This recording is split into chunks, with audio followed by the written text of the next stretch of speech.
turabasuje turabifuriza gukomeza kugira ibihe byiza mwese mukunda kandi mugakurikira Primo Media Rwanda.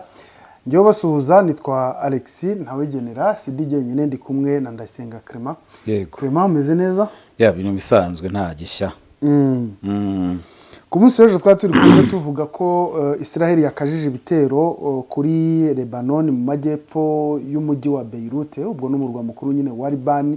Ikindi kandi tongera tuvuga ko Leta z'Ubumwe za Amerika ndetse na Iran ibiganiro bikomeje ndetse bemeranyije agahenge k'indi minsi 60 hari gusabwa agahenge k'indi minsi 60.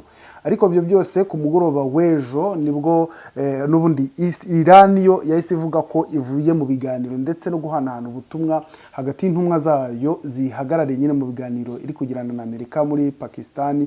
Ivuga ko ivuye mu biganiro. Ubundi nkira aho ngaho nuko iki Iran yavuye mu biganiro, niyo mpamvu yatumye Iran iva mu biganiro kandi mu masaha make yari yabanje yari yavuze neza ko ibiganiro bikomeje ndetse hari n'ibyo iri gusaba. Bamwe ku ruhande rumwe babyemeye no ku rundi hari byo bemeye kugira ngo harebwe uburyo intambara yahagarara. Ariko wese kurama kayo karenge. Ukurikije ijambo rimwe Iran yasubizaga ku munsi w'ejo twavuze ngo Iran izemera amasezerano ari uko uburenganzira bwayo bwubahirijwe. Ngira ngo mu kiganiro giheruka twari twabisobanuye. Mu gihe rero uburenganzira bwa Iran butubahirijwe, avuga ko nta masezerano ashobora kubaho, noneho ihita rwose imaramaza iravuga iti twebwe tuvuye mu biganiro, nta bintu by'ubutumwa, nta bintu by'iki bigomba kongera kubaho hagati ya Leta Zunze Ubumwe za Amerika na Iran mu gihe ibyo dusaba bitubahirizwa.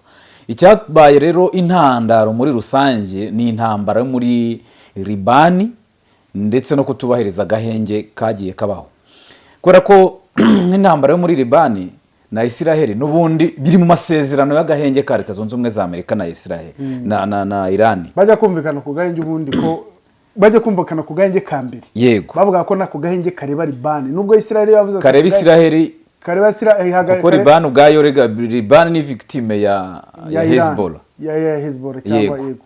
Ariko nyine baba bakabishinja Iran kutera umutwe uyu bitera inkungu uyu mutwe wa Hezbollah ukorera muri Liban. Noneho wareba na bya bindi by'ibiganiro twavugaga ngo ni gute ibiganiro bira muri Leta Zunze Ubumwe za Amerika bigahuza Liban na Israel kandi Amerika ari ihagarikiye ibyo biganiro. Ibyo byose bikakomeza kuba Israel irenga ku gahenge, ikomeza kurasa muri Liban kugeza ubwo abantu hafi 2,000 bamaze gupfa. Wabonye abantu twavugaga ku munsi w'ejo bavanywe mu byabo, uduce 7 twari twamaze kwigarurirwa, n'ingoro yari yamaze kwigarurirwa hariya mu majyepfo ya Liban. Ariko ibyo Leta Zunze Ubumwe za Amerika zahagarikiye ayo masezerano, nta kintu na kimwe zari zavuga ku bijyanye no kwicwa kw'amasezerano ndetse no gurenga ku gahenge kari karemeranyijwe hagati y'impande zombi. Rero Iran ikabibona yuko ari ibintu byo kwikinga bikareta mu maso, hanyuma hahita haza rwose inkuru ivuga iti twebwe nka Iran nyuma yo kureba ibyo dukorerwa n'amasezerano dusinya atubahirizwa, dufashe icyemezo cyo kwivana mu biganiro. Bikaba byatangajwe n'ibiro ntaramakuru bya Iran Tasnim bita bivuga ko byivanye muri aya biganiro. Ariko noneho Minisitiri w'Ububanyi n'Amahanga niwe watangaje ubutumwa abuha bikira biro ntaramakuru, akaba ari Abbas Araghchi.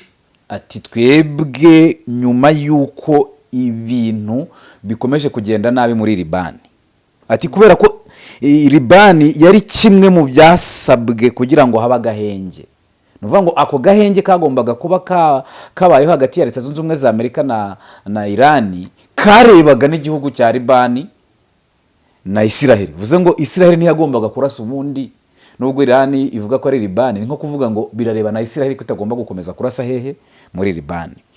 Hanyuma rero ikavuga ko ibintu byarushaho kuzamba, agahenge karicwa, bityo impande zirebwa n'ayo masezerano kuko zitayubahirije, Iran idagomba gukomeza ibiganiro mu gihe n'ubundi biba byaremeranyijwe hagati y'impande zombi bidakurikizwa. Barakomeza ati guhagarika rero mu gihe batarahagarika ibyo bintu nta biganiro bizongera kubaho hagati ya Leta Zunze Ubumwe za Amerika na Iran. Ari Iran iri kuvuga ibyo ngibyo, ati mu gihe batahagaritse byako kanya twebwe ntago dugomba gukomeza ibiganiro. Ariko ibyo bitero bari kubabwira ngo badagomba gukomeza, ibyo ni bitero biraswa kuri Lebanon ubwo baba baravuga ko baje kurasa Hezbollah ariko hapfa abaturage n'ibikorwa remezo byangirika n'iby'igihugu cya Libani. Ariko ntabwo bicira aho ngaho muri Libani gusa kugira ngo wumve aho bikomereye no muri Gaza rero. Na Gaza yinjiye mu kibazo cya na Gaza. Irani yahise ibabwira iti mu gihe Isiraheli kirasa ubundi kuri Libani ikarasa no muri Gaza, ntabwo ibyo bintu byo gukomeza ibiganiro twebwe ntabwo ari ibyo bintu turi buze kubikomeza. Urumva wakwibaza ngo Gaza yo ni ukubera iki? Ubwo leta isubira kuri ya mitwe itatu Leta Zunze Ubumwe za Amerika zishinja Irani gutera inkunga: Hezbollah, Houthi ndetse na Hamas. Iravuga iti rero mu gihe muri Gaza nanone ibintu bikomeje kugenda kuriya, Isiraheli irasa iyo ubudasiba, mu gihe itarahagarika ibitero kuri Libani no muri Gaza, ati twebwe twikuye burundu muri ibi biganiro kubera ko ingabo za Isiraheli zafashe ibice byinshi muri Libani, zirarasa muri Libani ubutitsa, zirarasa muri Hamasi, mu gihe batarahagarika ibyo bikorwa byabo burundu biri mu gace kagize amasezerano twumvikanyeho.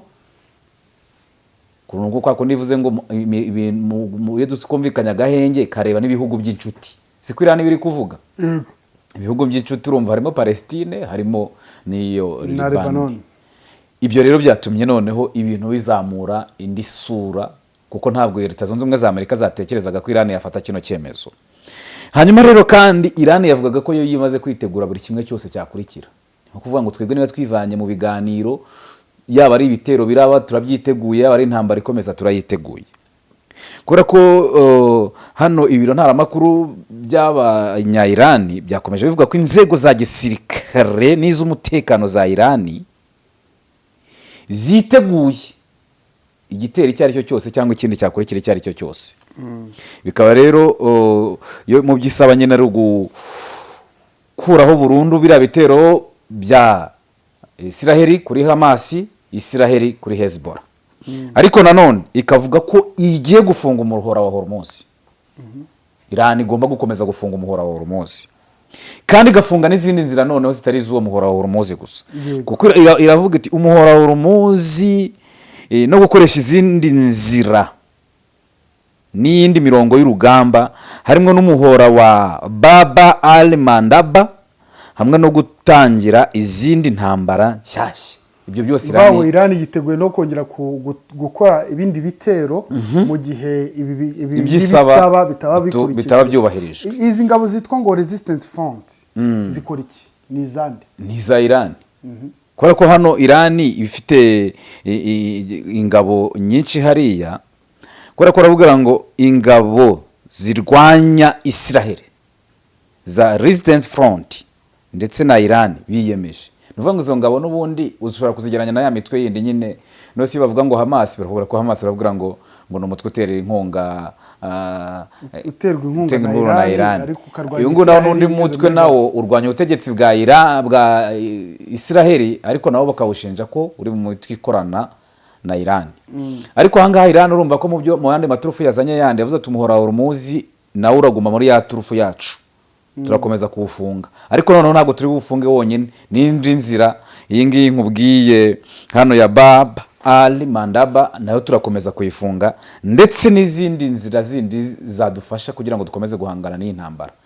Noneho rero mu masaha yakurikiyeho nibwo ibintu byahise bihindura isura, kubera yuko nyuma yuko Arigaci yagiye ku rubuga rwe rwa X akandika ati agahenge k'intambara kari hagati ya Irani na Leta Zunze Ubumwe za Amerika ntabwo kigize kubahirizwa na gato. Gafatwa nk'agahenge k'intambara ku mpande zose zirimo n'intambara iri muri Libani. Ariko akavuga ati yaba ari twebwe mwakomeje kuturasaho, yaba ari Libani yakomeje kuraswaho, bityo rero twivanye muri ibi biganiro mu gihe ibyo byose bitarubahirizwa. Nta butumwa bugomba kuva kuri Irani nyiro kumuhuza bujye kuri Amerika, nta nubwo bazatwoherereza ngo tubwemere. Bivuze ngo inzira z'ibiganiro zari zihagaze. Nyuma rero ko izo nzira zihagaze nibwo ibyo Irani yakoze ubona ko abo yabibwiraga babyumvise. Kubera ko wabonye ko aribwo Trump yatangiye gushinja Netanyahu. aha ibyo nagize ngo duhite dusimbukiraho uku kwivana mu biganiro kwa Irani mu biganiro nyine bagiranaga na Leta Zunze Ubumwe za Amerika muri Pakistan byaje gutuma Donald Trump ashya ubwoba, reka nkoresha iyo mvugo, ahita ajya ku kiganiro cyamaze iminota itari mike aho yaganiriye na Benjamin Netanyahu, ariko hagaragaramo ibintu byo gushwana. Ntabwo bituma tugaruka kuri cya kindi tuvuga ngo Donald Trump ashobora kuba yarabeshywe na Netanyahu akajya yisanga mu ntambara ubwe nawe atari yateguye, kubera ko arategura ibiganiro by'amahoro ndetse n'agahenge, Israel ikakomeza kurasa. Israel ukabona imeze nk'aho itumva neza uguhagarika intambara kwa hagati ya Iran na Amerika, kuko ibi biragaragara ko itayishyigikiye. Uyu mwuka mubi hagati ya Amerika na Iran, wa Amerika na mbyise umwuka mubi kubera ko amagambo yavugiwe muri icyo kiganiro cya telefone ntabwo yari amagambo meza hagati y'abategetsi babiri wabonaga ko ari sheri shushu, ariko muri uyu munsi batari kuvuga rumwe kubera guhagarara kwako gahenge. Ntabwo ubona ko bigiye kuzambya noneho ibintu kurushaho uko byari bimeze. N'ubundi ntabwo byazamba kuruta uko bimeze ubu ngubu, n'ubundi byarazambye, ariko ntihakazagiye hagira umuntu ukubeshya ngo Leta Zunze Ubumwe za Amerika ngo yashutswe ngo na Israel, ngo Trump yashutswe na Netanyahu. Ntabwo Trump ari igitambambuga, ntabwo Leta Zunze Ubumwe za Amerika ari igihugu cyakwitwa super power ku isi kirayoboye ibindi kimeze nk'umupolisi w'isi, wumve ko ari igihugu cyo gushukwa nk'igitambambuga. Wakwibaza ngo kuki ibingibi bibaye nyuma y'uko Iran itangaje ko yivanye mu biganiro, kuki yahise muhamagara ikubagaho. Trump ajya gutangaza ngo ntabwo arazi ko Israel ngo irasa muri Liban ngo ikica abaturage. Imibare igaragaza ko amaze gupfa bari hagati y'ibihumbi 3 n'ibihumbi 4 abaturage bamaze gupfa muri Liban, kandi ubwo niyo mibare ushobora no gusanga mu bara nayinyonze ko imibare yo mu ntambara, mu ndwara z'ibyorezo, mu mpanuka ni imibare utatindaho. Ariko noneho iyo ngiyo banzura iyo ngiyo itangazwa ubwayo, ugiye kureba n'imibare itangazwa abantu basaga 120 bamaze gupfa muri hariya muri Palestine, hari barwanira na Hamas mu ntara ya Gaza kuva imirwano yakongera kubura hagati ya Israel na Palestine, by'umwihariko barwana n'umutwe wa Hamas. Nuvuga ngo ibi ngibi byo kuvuga ngo harimo guterana n'amagambo atari meza, harimo n'ibitutsi n'iki, Trump yifatira ku gahanga Netanyahu, ibyo ngibyo no gudukinga bikarita mu maso, kubera yuko wakwibaza ngo yarayoboye ko agahenge ahagarikiye katubahirijwe. Leta Zunze Ubumwe za Amerika sizo zahamagaye Liban na Israel muri Amerika ngo baganire bagirana ibiganiro, sibo babihamagaye. Siyo nakubwira ngo ku munsi w'ejo ni gute umuntu uhagarariye amasezerano adakurikirana ngo arabishyirwa mu bikorwa. Ariko se none uraza gusanga uwo muntu ukurikirana ayo masezerano yari umuntu uri mu mwanya mwiza yo kuba ari we muhuza wakurikirana ayo masezerano. Niba ufite uruhande ubwabyo ubogamiyeho, ntabwo wagombye kuza guhuza abantu babiri kandi ufite uruhande. Wagombye kuza guhuza abantu babiri mu gihe uri hagati, uri netre, uvuga ngo uruhande ni 50 n'uruhande ni 50, ariko wabonaga bihengamiye kuri Israel. Hanyuma se Liban yo kwemera kujya muri ibyo biganiro ibona ko nta muntu uri ku ruhande rwayo, urumva hari ibihugu rega bitigenga. No se Liban yari ifite amahitamo, kuko ubwabyo nakwereka ko ari amasezerano atari ngombwa cyangwa se yasinywe n'utari we. Ubundi Liban ijya mu masezerano, Liban ni yirwana na Israel. Liban ubutaka buraswaho n'ubwa Liban, ubutaka buraswaho n'ubwa Liban, ariko ntabwo ifite control, kuko n'ubu ngubu hari ibihugu biba bidafite stabilite kubera imitwe yitwaje intwaro yabyinjiriye. Tuvuge umutwe wa Hezbollah ukorera muri Liban, ni w'abanyaribani se? Ntabwo ari w'abanyaribani, kuko umutwe wa Hezbollah wese uvuga uti twebwe ntabwo nta masezerano mwasinyanye na Liban, ntabwo tuyemera, ntatureba. Ni uvuga ngo amasezerano rero mwasinyanye ntatureba, kuyubahiriza n'ubundi biragoye. Kandi noneho na Hezbollah sinayo yagize ishoza ibitero kuri Israel ngo igenda ari isembura hanyuma Israel igaruka ivuga iti twaje gusubiza ibitero twagabweho no kwirwanaho. Ahubwo Hezbollah yasubizaga buri gihe ibitero bya Israel. N'ibyabaga kugeza ku munsi w'ejo ni ibitero Israel yabaga yashoje bisa nkaho noneho isaka no kwigarurira igice kinini. Ariko noneho Iran imaze kubirebera byitegereza ibona yuko ntaho biganisha, iravuga iti iturufu dusigaranye noneho twebwe no kubereka ko ari twebwe dufite urufunguzo rwa nyuma muri aya masezerano, tugomba kwivana muri aya masezerano noneho. Nuvuga ngo niba wivanye mu masezerano ukavuga ko witeguye buri kimwe cyose, bivuze ngo witeguye intambara. biraza kuza noneho binjyanye ku kindi kibazo kivuga ngo ibi biraza gutuma noneho Israel ihagarika kugaba ibitero kuri Liban. Kugeza amagingo yanga Israel nibyivuga, ariko byo kuvuga n'ubundi ni amagambo. Benjamin Netanyahu nawe yavuze ko ibikorwa by'ingabo bya Israel bikomeje kandi ko gahunda yabo ari yayindi. Ibikorwa by'ingabo bya Israel birakomeje yego, ariko mu byo baganiriye na Leta Zunze Ubumwe za Amerika harimo no guhagarika ibyo bitero kuri Liban, kubera ko Hezbollah nayo yahise yemera ko nta bitero yagaba mu gihe itagabwaho ibitero. Ni ukuvuga ngo rero ukurikije uko ibintu bimeze muri kano kanya mu burasirazuba bwo hagati, haracyarimo kwitana ba mwana hagati ya Leta Zunze Ubumwe za Amerika na Israel, nubwo bose ari umuntu umwe ari nabo bagenga bibi byose biba biri kuba hariya. Ariko ukurikije uko ibintu bimeze muri kano kanya, niba Liban iri kuvuga muri kano kanya turi gukora kino kiganiro, nuko Liban iri kuvuga ko Hezbollah nayo yemeye guhagarika ibitero kuri Israel. Ntabwo Hezbollah yakwemera guhagarika ibitero mu gihe Israel itemeye guhagarika ibitero kuri Hezbollah. Bivuze ngo Amerika yamaze kumvikana na Israel bati tugomba guhagarika ibitero kuri Liban, Hezbollah nayo ikavuga iti n'ubundi twe twarasaga kuko mwaturasheho, natwe duhagaritse ibitero. Kubera ko Liban ivuga ko umutwe wa Hezbollah ufashwa na Iran wemeye gahunda ya Amerika yo guhagarika ibitero kuri Israel, ndetse Israel nayo igahagarika ibitero ku murwa mukuru Beirut wa Liban. Ntabwo uri kumva ko si ibi bintu iryo joro rya Netanyahu na Trump bari barimo kumvikana, kuko ubundi kumvikana Israel itarashe kuri Liban ntabwo Hezbollah yari yagenda ngo iterure irasi ibitero hanyuma Israel ijize gusubiza. Ariko ibyo ngibyo birakwereka ngo Iran ibyo yakoze, urumva ko n'abanyiri kubikora bari babizi, ahubwo ntabwo batekerezaga ko Iran ishobora kubona ibintu aho bigeze ngo yivane mu biganiro. Kuko hari ijambo Iran yari yasubije twavuze ejo ngo izasinya amasezerano ku burenganzira bwayo bwubahirijwe. Ariko ubwo ni interuro imwe, ariko ishobora kuba yasobanura ibintu byinshi cyane. Noneho Minisitiri w'Intebe wa Israel Benjamin Netanyahu wambwiraga yemeye ayo masezerano yo guhagarika ibitero kuri Liban, ariko aburira ko ngo ibitero kuri Beirut bizakomeza. Hanyuma Beirut iri muri niba Hezbollah idahagaritse kugaba ibitero ku basivile no ku miji yabo muri Israel. Ariko twabonye ko Israel ishobora gukora ikintu nk'icyo ikigaba ibitero kugira ngo ijye gutera ahandi, kuko no muri raporo zagiye zisohoka bivuga ko Mossad yarabizi neza n'uwari uyihagarariye icyo gihe yavuze ko yarangaye bakemerera Hamas kubatera mu majyepfo ya Israel bakica abantu 151. Nibyo nakubwiraga ngo iyo ugiye kureba gahenge n'amasezerano ntabwo tujye tuyarebera mu mpapuro, nitujye tuyarebera mu magambo meza ya Trump asize amavuta n'isukari. Icyo nashaka kuvuga Clement ni iki? Ubirebera ku murongo w'urugamba. Icyo nashaka kuvuga ntabwo n'ubundi Hezbollah ishobora kuvuga ngo duhagaritse ibitero, Iran ikabyemera ko Hezbollah itakigaba ibitero kuri Israel. Israel rwose ikaza gucamo cyanze ikavuga ngo dore Hezbollah yarashahayisha abantu abaturage, ubu noneho nta guhagarara nta by'ibiganiro, tujye gukoraho Hezbollah nkuko twarangije. Nibyo nkubwira ngo amasezerano ya nyayo agaragarira ku murongo w'urugamba. Buri muntu wese ufite impamvu yo kurwana, ntabwo yabura impamvu yo kurwana. Nicyo gitero uri kuvuga yakira saho. Ariko none ntutekereze yuko abababwira naba barinjije.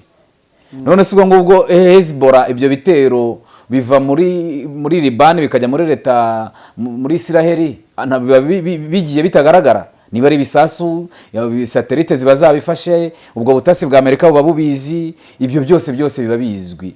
Wa muntu ugushaka n'ubundi w'impamvu ntiyayibura. Ariko ibingibi bijyanye n'agahenge, nose akagahenge ko kagiye kicwa, yaba ari Leta Zunze Ubumwe za Amerika kuri Iran, yaba ari Israel kuri Liban. Dufashe urugero wenda kuri Israel na Liban, hari ubwo Hezbollah yarashe kuri Israel ngo akaba ariyo yisubiza uko yisha agahenge. Ugize ubona biyamiriza Hezbollah ko yisha agahenge? Wigize ubona Iran yifatirwa ugahanga ko yisha agahenge? Cyangwa niyo izo nsina ngufi nizo zakomezwaga n'ubundi kuraswaho no kugaruka gusubiza. Ni ibingibi nyine nahabwiye ngo ibingibi nibyo bari kuvuga ubu ngubu, ariko ntago ari ubwa mbere bahavuzwe ibisa n'ibingibi. kuko niba Trump ku munsi w'ejo twaravugaga ngo bageze ku masezerano meza cyane kuri Leta Zunze Ubumwe za Amerika n'ibihugu by'inshuti, ariko tukavuga tuti se ayo masezerano muvuga ko ari meza kuri mwe n'ibihugu by'inshuti mutekereza ko Irani irayemera?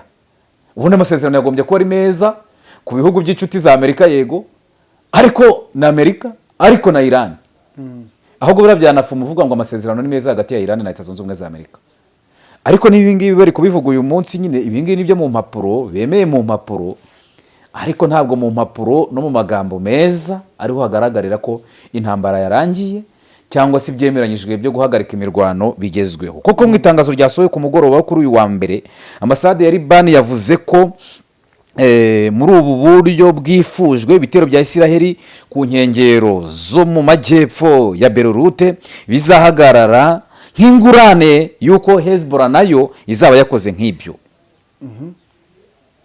Ni nko kuvuga ngo mu gihe Isiraheli itarashe kuri Libani na Hezbollah ntizarasa hehe kuri Isiraheli.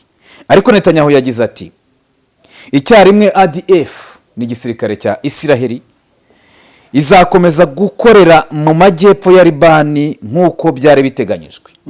Ni nko kubyandi bavuga ngo ubundi ushaka kurinda umwanzi bya nyabyo umurindira iwe, kuko urumva biriya bihugu byo mu burengerazuba no mu burasirazuba bwo hagati nacyo dushyiremo na Amerika baba bumva yuko ubwabyo nyine ibyo kurindira umwanzi aho aturuka bireba bo gusa.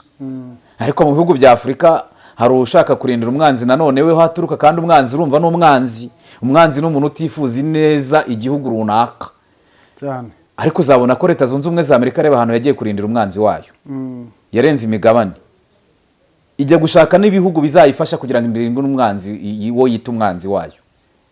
Isiraheli nayo ijya kurindira umwanzi wayo haturuka, iravuga iti Hezbollah ntituzigira turwanira na rimwe ku butaka bwa Isiraheli, wenda izagiye irasayo, ariko tuzaba turi kurwanira hehe, abaturage bazajya bapfa benshi nabo muri Libani.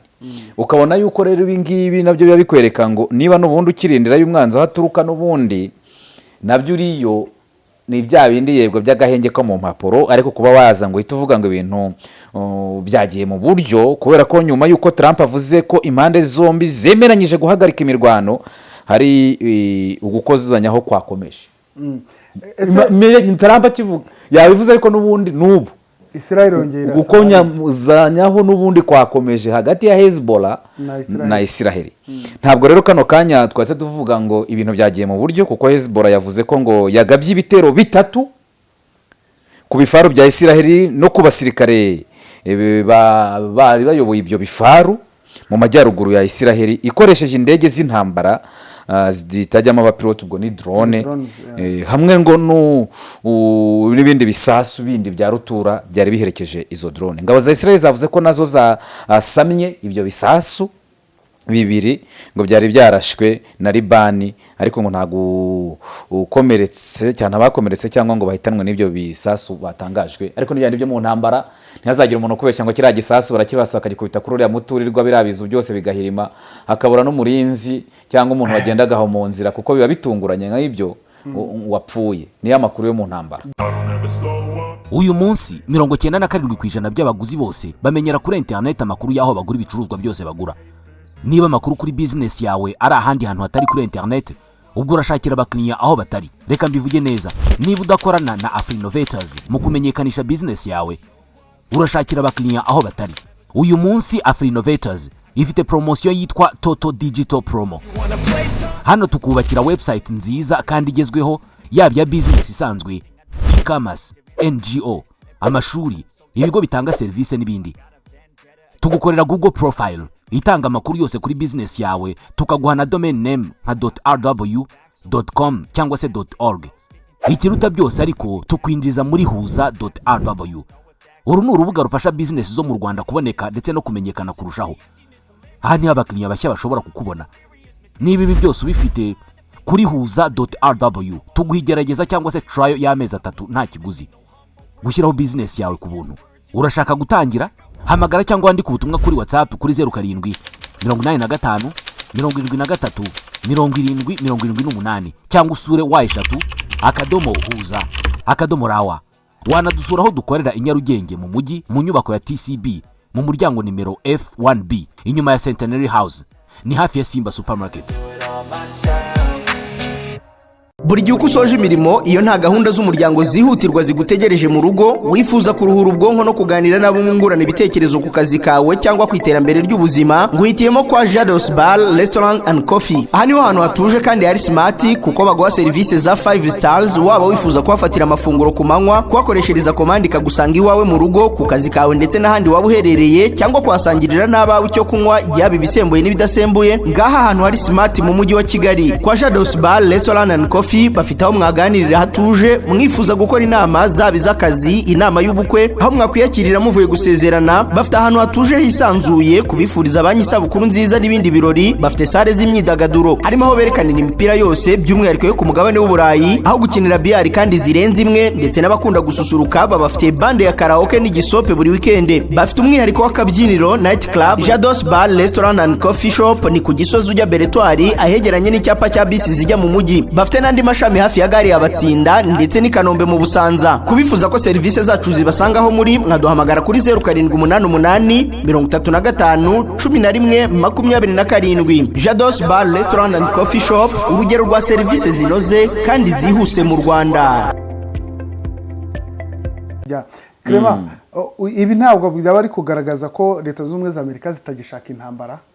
Ese niba zitagishaka intambara, ni iki zahombiye muri iyi ntambara imaze hafi amezi 4 kuri 28 z'uku kwezi, amezi 3 n'iminsi, amezi 3 n'iminsi, wenda nk'itanu. Urumva yego, uyu munsi turi ku itariki 2, ubwo harimo iminsi 3 yo mu kwezi kwa 4, yaba ari amezi 3 n'iminsi 5. Ibyo Leta Zunze Ubumwe za Amerika ni byahombye ni myinshi, twabuze tuvuga y'amamiliyari n'amamiliyari y'amadolari, zari miliyari hafi 300 z'amadolari ya Leta Zunze Ubumwe za Amerika zagendeyemo.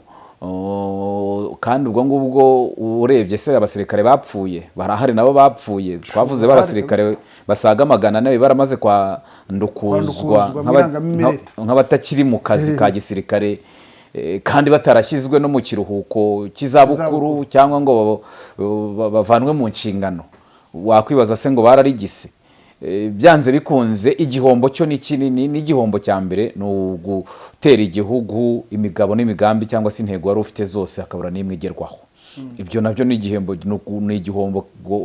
Ikindi cya kabiri, ibi bikoresho byagendeyemo, amafaranga yagendeyemo, ibyo byose ni igihombo. N'abapfuye kandi b'abasirikare uko byagenda kose, dacyo ni igihombo.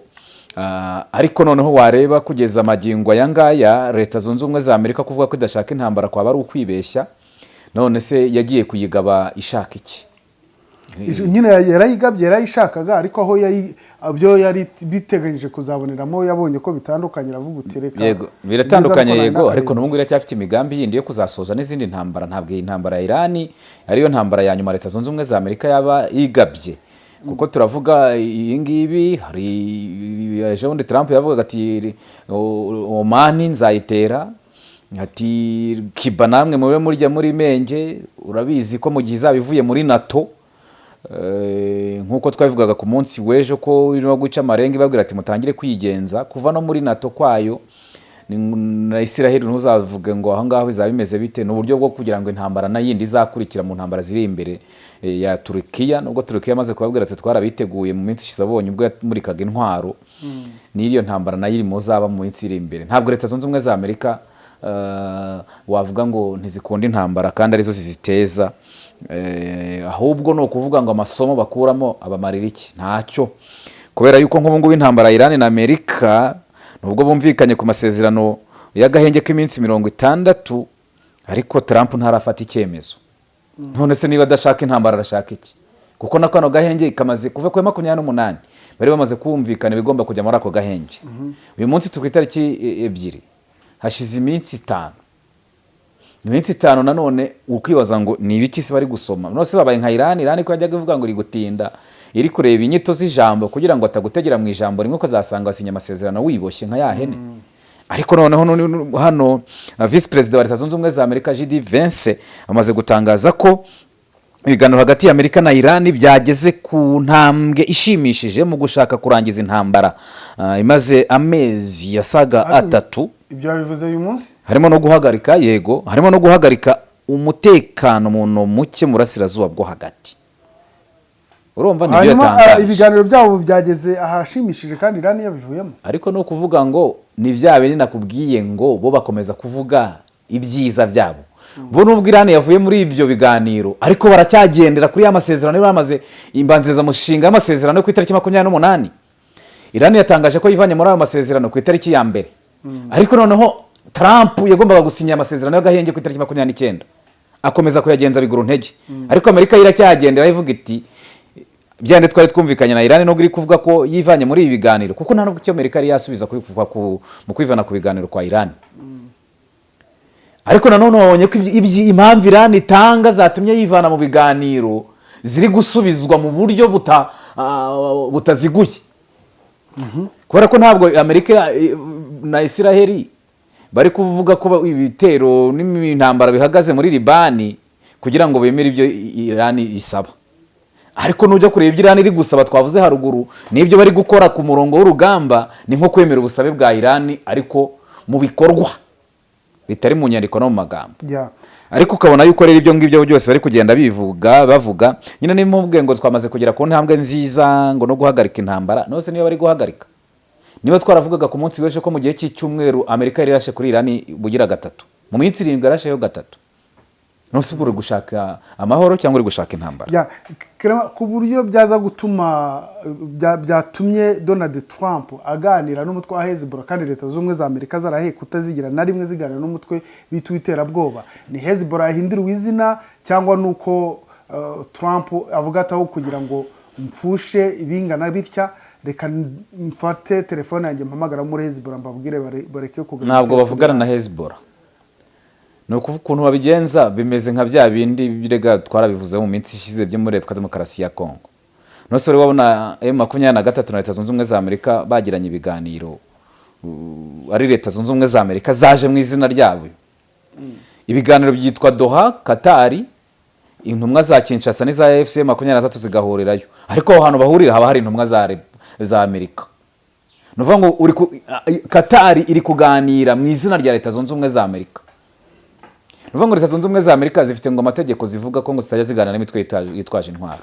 Ariko hariya wenda ngusubije byihuse hariya mu burasirazuba bwo hagati bagiranye ibiganiro na Libani bayituma kuri Hezbollah. Urumva ko babigenza? Batumye Hezbollah nako batumye Libani rero ijya kugirana kumvikana nande na Hezbollah. Ngo binyuze mu bahagarariye impande zitandukanye habaye ibiganiro byiza na Hezbollah kandi ngo bamemereye ko amasasu hagarara aho niba Israel itazongera kubatera nabo ngo ntibazongera kugaba ibitero kuri Israel. Ayo n'amagambo bivuga ko Donald Trump yatangaje ubwe avuga nyine ko ibiganiro byabaye ariko byanyuze mu bandi bantu batandukanye. Yego. Kugira intention yo kujya kubaganiriza byose ikindi kandi bavuga ko umutwe w'iterabwoba ari nibyo nako kugaragara ngo na hahandi ibi bintu rega biba bijya gusa abantu benshi sinzi impamvu batarabibona. Nibyo nako kugaragara ngo ni gute ubundi Libani aba rijya kuganira na Leta Zunze Ubumwe za Amerika na Israel. Leta Zunze Ubumwe za Amerika karizo zihagararira amasezerano. Nubwo Hezbollah ivuga iti ibisi bindeba ariko urumva yabifite ukuri ariko no kuvuga ngo umenye yuko Hezbollah ibihagarariwe mu biganiro na Libani. Ariko noneho uvuga ngo abandi b'inshuti n'ibindi bihugu byatera wenda inkunga kandi wabonye ko n'ibihugu by'inshuti za Leta Zunze Ubumwe za Amerika yita by'inshuti mu burasirazuba bwo hagati nabyo bisa nk'ibyarambiwe intambara. Bura ntabwo bazi ko Leta Zunze Ubumwe z'Abarabu zarwanye na Iran muri intambara bucece. Muri intambara bahawe kurasana gukomeye hagati y'ibihugu byombi. Ariko ntabwo byigize bijya ku karubanda ariko bararasanye. Noneho na bino bitero Iran yari yasubije ku munsi w'ejo isubiza ribya Leta Zunze Ubumwe za Amerika uziko yarashe bikomeye muri Kuwait. Ariko ibyo bitero byo muri Kuwait byahise byamaganwa na bya bihugu Amerika yita ko ari inshuti zabyo. Kubera ko ibyo bihugu byari byagize birimo Leta Zunze Ubumwe z'Abarabu, Katari na Arabia Saudite. Nibo bari bamaganye ibyo bitero byo kuri Kuwait. Ariko kwamagana ibyo bitero byo kuri Kuwait mbere na mbere urabanza ukareba ngo byabayeho gute. Iran yabyutse irasa muri Kuwait cyangwa Iran yarashweho nayisubiza muri Kuwait kuko ari birindiro by'ingabo za Leta Zunze Ubumwe za Amerika. Wenda n'ibitero byarashe kuri Iran niho byaturutse. Niho byari byaturutse nubundi kuko nubundi hari ntabwo Amerika irasa iri muri Amerika muri zira ntara zayo 50. Nuvuga ngo rero bihugu byo mu burasirazuba bwo hagati nabyo nibigirwaho n'ingaruka zitandukanye. kuba rero Amerika ivuga ko itaganira n'imitwe yitwaje intwaro ni turufu yashyizeho kugira ngo yerekane ko ari igihugu koko kiri parufe, kidakora ibibi ntaho gihuriye n'icyasha, ariko niyo gifite ibyasha byinshi kinabirema. Kirashaka ikavuga ati ni nkuko ngiye navuga nti sinzigirwa ngirana amasezerano na kare n'ijabo runaka, ariko nzajya ntuma Alexis agenda ajya kunsinyishirizayo. None se ubwo ngubwo ntabwo twakoranye, ariko abantu bakavuga ngo ngo bara ntibacana uwaka gute se? None se Hezbollah niba bataganira ko yemeye ibyo basaba byagezeho bute? Kuko icyambere rega so kuvuga ngo ibiganiro nuko mwahuye n'umuntu mukaganira, ahubwo ibyo asaba byemejwe atitaye ngo byaba byanyuze muri nzira. Ni ibyo ngibyo rero, kandi hano mitwe baba baranashinze, abona Amerika nayo si shyashya, hari imitwe myinshi bayarashinze. Kora ko nka Leta Zunze Ubumwe z'Arabo hano ngo yagiye kure, ivuga ko ngo Irani ariyo ngo nyirabayazana ngo y'icyo gitero, ariko urumva mu gihe kirimo gushinja Irani, urumva ko Irani nanone hano ahubwo ni nko kwizamurira isukari. Isaba ko ngo habaho ngo kubahiriza amategeko mpuzamahanga no kwirinda ibikorwa bishobora kurushaho gukomeza umwuka mubi mu karere. Ariko se ubundi Irani hari umuntu yigize irasaho, wari wumva Irani yagiye kurasaho hari muri bihugu by'Iburasirazuba bwo hagati idasubiza igitero? Nubwo hari icyizere ko amasezerano y'agahengerera ashobora kugerwaho, abasesenguzi bari kuvuga ko rwose hakiri inzitizi nyinshi z'uko iyi ntambara ishobora kuba yarangira vuba, kubera yuko nta cyizere kigaragara ko amahoro arambye ashobora kuba yaboneka vuba, ukurikije n'ibyemezo Leta Zunze Ubumwe za Amerika zigenda zifata gutinza amasezerano nkana. Mu minsi ishize ntabwo ariko Trump yababwiye ngo batihutira gusinya amasezerano bari mu Burasirazuba bwo hagati, ntabwo wahise ubona ko hakomejeho ibitero. Ntabwo yanze gusinya amasezerano ku 29 y'agahenge, ku 31 sibwo hahise habaho ibitero. Ibi biragaragaza rero yuko rwose icyizere hagati y'impande zombi kiragenda kiyoyoka, mu gihe kandi ntacyo Leta Zunze Ubumwe za Amerika zari zavuga kukwirakura mu biganiro kw'igihugu cya Iran. Clement ndagushimiye. Urakoze cyane. Kashimire namwe mwamukurikiye Primo Media Rwanda, babwira ko ibiganiro kuri urubuga rakagaruka. Ciao ciao. Uyu mujyi kurimo amaduka menshi agurisha amatelefone, ndakura iryizeye nguramo iPhone kandi bakampa garanti. Niba nawe wibaza ikibazo nk'iki, sigaho kubunza imitima wirirwa ushakisha, kuko Future Mobile Store niwo mwihariko wacu. Uhereye ku mafaranga 150 gusa, iri duka riraguha telefone zigezweho za Samsung na iPhone n'ama accessoires yazo nka charger, screen protector, cover, écouteurs, speaker ndetse n'ibindi. Kuva kuri iPhone XR kugeza kuri iPhone 17 Pro Max na Samsung Galaxy 05 kugeza kuri Samsung Galaxy S25 Ultra na Fold 7 zose nshyashya kandi ku giciro gisa n'icy'uruganda, urazisanga muri Future Mobile Store. Ushaka guhindura telefone ya iPhone cyangwa Samsung ufite ukagendana n'igezweho ibizwi nka top up, urayizana ukongera udufaranga duke tukagufasha kuyihindura ukagendana n'igezweho. Umwihariko muri Future Mobile Store ni uko iguze telefone yacu tuguha garanti y'imyaka 2. Waba uri muri Kigali cyangwa uri mu ntara, iyi telefone turayikoherereza kandi tukishyura igiciro cyo kuyikugezaho. Dukorera mu nyubako yo kwa Makuza ateganye na parking ya Beka, hakurya haba haparitse abamotari ku muryango wa 35. Ku bindi bisobanuro waduhamagara cyangwa ukatwandikira kuri 07747286 no kuri website wa eshatu@futuremobilestore.rw. Wadusanga no ku mbuga nkoranyambaga zacu hose ni Future Mobile Store. Gana Future Mobile Store, telefone zigezweho mu Rwanda tuzishyire mu biganza byawe.